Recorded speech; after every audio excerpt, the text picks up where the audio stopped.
What's up, Eagles Nation? What's going on, NFL world? How you doing, Division Rivals? This is Stephen Hyder with Gate City Sports Channel. Sports Channel where the cerebral NFL fan comes for about 10 minutes of daily content. Wow, guys, what a pro day from Micah Parsons. Hey, I'm not a Penn State guy. I'm not, guys, but I got to be honest with you. Hey, that's a heck of an athletic profile, guys. I will caution and I'll say a couple things here.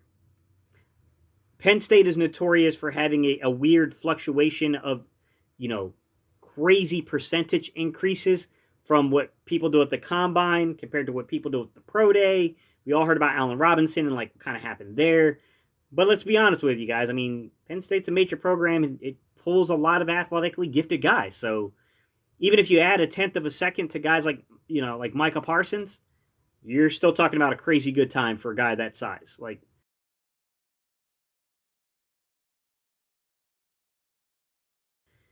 That's a heck of an athletic profile. And I don't really expect anything less from coming out of Micah Parsons, guys. I mean, you're talking about a five-star recruit coming out of high school, guys. He had offers from places like Penn State and Georgia and Nebraska, Ohio State, Oklahoma. I don't know if you guys remember the craziness where he basically, like Ohio State had to back out of the Micah Parsons, recruitment because there were some recruiting violations that happened with Kirk Herbstreit, and they had to self-report and the whole 9 yards, like with Micah Parsons. But yeah, the guy's athletic, guys. The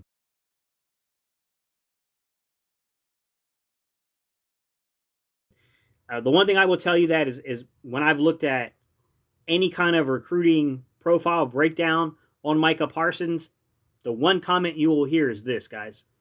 He's a big, physical, downhill attacker that plays the position like a much smaller linebacker. Well, into the middle.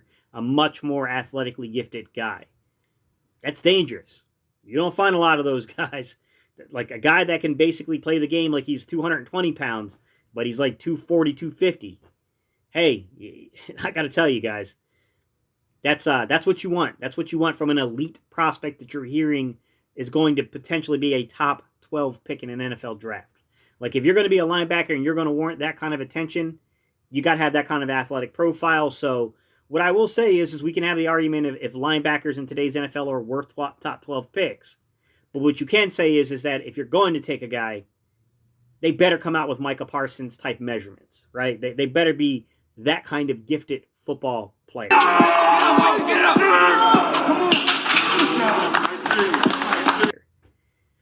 Here's the deal.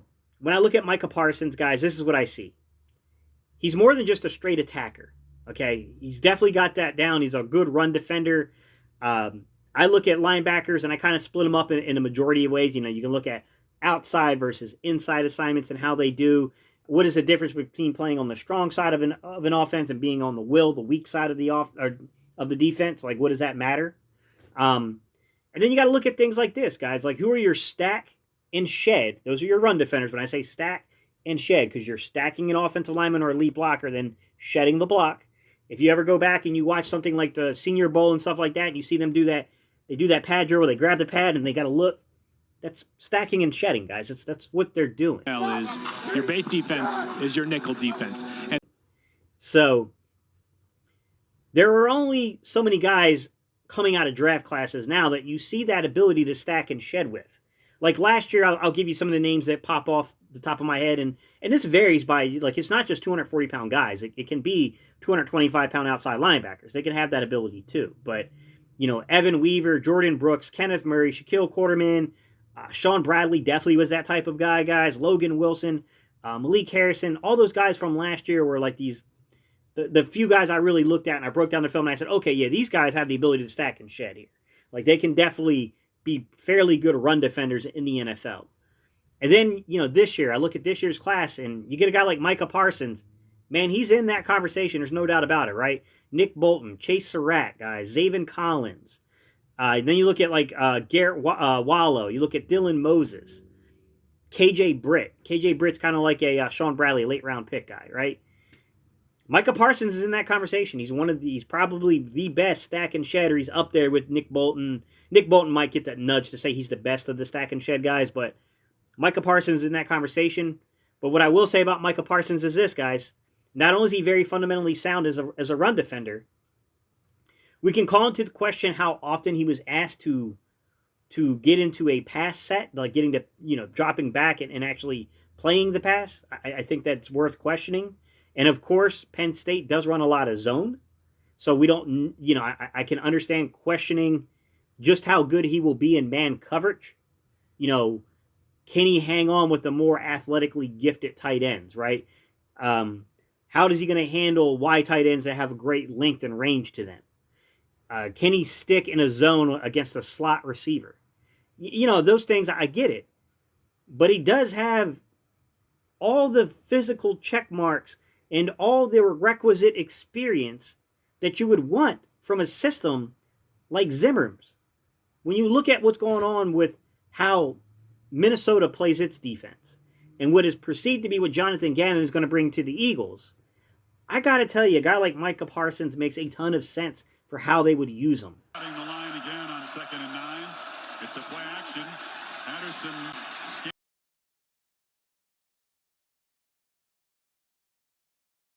downfield, protection breaking down, flushed, fires back across the middle, and a catch.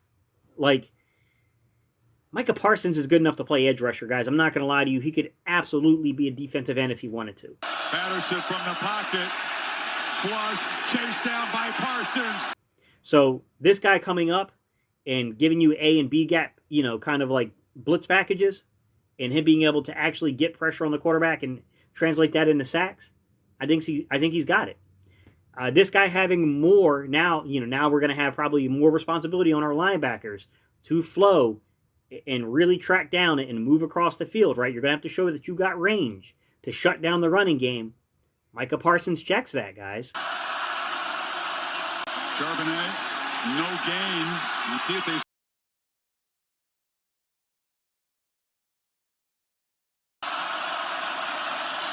Haskins leans and...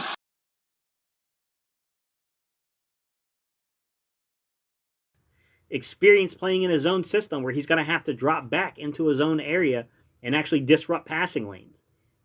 He's done that at Penn State. I mean, look, the off-the-field stuff, guys, I can't answer to. I don't know the guy personally, and I don't know enough about the situation not being a Penn State fan, guys. I just don't know enough about the hazing situation, and I don't know enough about the other allegations that are out there against him. I'll refer to my guy, Joe Castro. He's a huge Penn State guy. He would know far more than me about those situations. I don't know. I tend to be one of these guys that I don't really care about what gets reported. I care about what a front office, what a scouting department tells me when they sit down and they talk to the young man.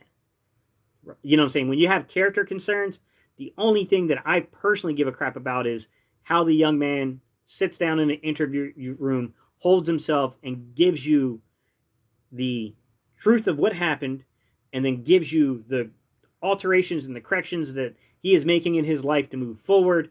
I'm not going to sit here and act like people don't make mistakes in their lives. At the end of the day, guys, we are talking about a young man, and we're talking about something like hazing.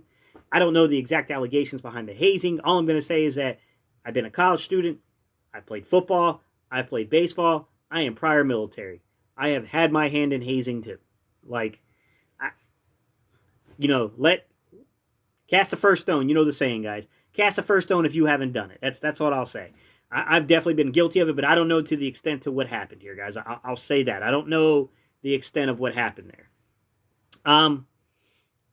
Value. Where's he going to go, guys? I don't know. I will tell you this, man. I look at the Eagles, and do I think Micah Parsons is like the top 5 players on that board? I honestly, I don't know, because I don't know their board. I would guess not, but I would guess that he's a short list of the top 10 players that they're looking at. And would they take him at 6? Once again, guys, who knows? I doubt it. I think Micah Parsons is a guy you'd want to trade back, gain picks, and then make that selection. But here's the facts of the situation, guys. It's been since 1979 since we drafted a linebacker in the first round. And to be quite honest, we haven't valued the position that much. Like, even saying we're going to pick a linebacker in the top 75 picks, it's been quite a few years, right? It hasn't been 30 years or anything like that, but it's been about 5 or 6 or so years, guys, since we spent that kind of draft capital. Like, you got to go back quite a bit. for that. So, on one hand, I'll say this. 30 years in the top 15 picks, we've only taken offensive tackles, defensive ends, defensive tackles, and quarterbacks. That's our draft history. But when you talk about draft history, you also have to be realistic to what the top end talent is, where your opportunities are. And I look at this draft class, and I think that this draft class is a draft class I can see the Eagles departing from that history. I'm just going to be honest. I'm going to say that I can absolutely see the Eagles going receiver here. I can see them even taking, a tight end hybrid type. I can see the Eagles departing from a lot of history this year, guys. I honestly, I can. I can see corner. I can see linebacker. Part of this has to do with the fact of where the talent lies in this particular draft class, guys, and the other part of this has to do with the simple fact that I look at a new coaching staff. I look at the way they may value positions that were not previously valued, and I can see different results coming out as a result of that, if that makes sense. Like, I think the Eagles are going to place more value on the linebackers. Maybe they don't go linebacker in the first round. I got a gut feeling that within the first 75 picks, there's a very good possibility a linebacker gets taken by the Eagles. Maybe beforehand, we would have never considered taking a cornerback anywhere near the top 10 because we just didn't value it that highly. You know what? Jonathan Gannon being a secondary coach before he was a defensive coordinator, the way that they value the position, you look at it like linebacker, it's kind of the same issue, even though we have selected corners somewhat recently. If you go back at least 20-some years, you can find that in the first round. With that said, guys, I think this is ripe for a changing of the guard. I can see it happening this season. All right, guys, if you want to support the channel, don't forget you can buy me a cup of coffee. Link is in the description below.